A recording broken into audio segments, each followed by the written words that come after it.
জারির ইবনে আব্দুল্লাহ রাদিয়াল্লাহু তাআলা তিনি তার কৃতদাস গোলামকে পাঠালেন যে বাজার থেকে একটা ঘোড়া কিনে নিয়ে আসো। যেহেতু বাজার ওনার বাড়ির পাশে ছিল এজন্য ঘোড়ার মূল্যটা তিনি নিজে পরিশোধ করবেন, গোলামকে আর টাকা দেন নাই যে মূল্য পরিশোধ করে নিয়ে এসো। বলছেন যে তুমি কিনে ঘোড়া নিয়ে আসবা, ঘোড়ার মালিককেও নিয়ে আসবা, আমি টাকা পরিশোধ করব।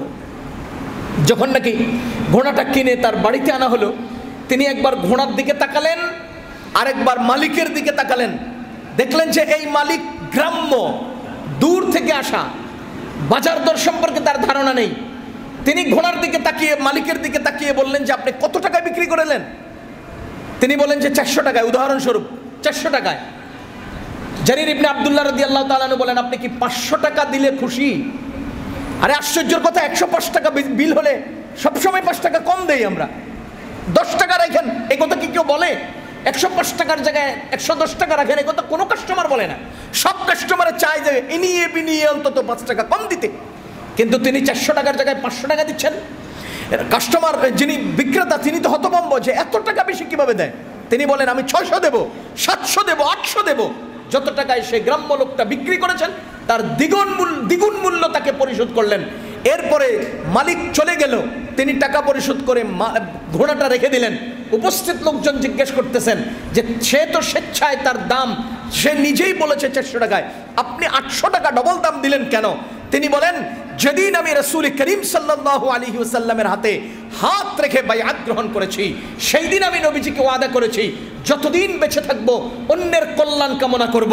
আমি নবীজির সাথে কৃত ওয়াদা রক্ষা করার স্বার্থে এই লোকটাকে আমি দেখে বুঝতে পেরেছি গ্রাম্য লোক, সে বাজার মূল্য জানে না, যদ্দরুন আমি তাকে বর্তমান বাজার মূল্য পরিশোধ করেছি, যাতে করে কিয়ামতের ময়দানে নবীজি আমাকে জিজ্ঞেস করলে আমি কি জবাব দেব? আটকে যাব।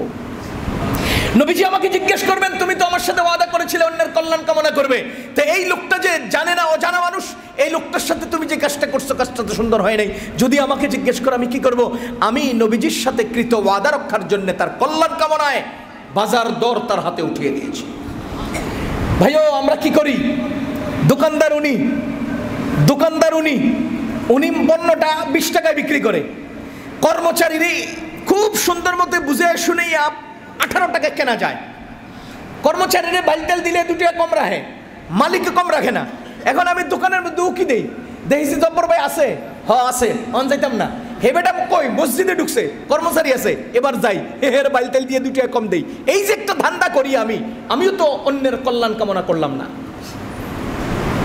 কিরে ভাই, আমি যে মালিক পক্ষকে বাদ দিয়ে কর্মচারী ঠুকাইয়া নিয়ে আসলাম, এই যে আমি করলাম কাজটা, এই কাজটা কেন করলাম?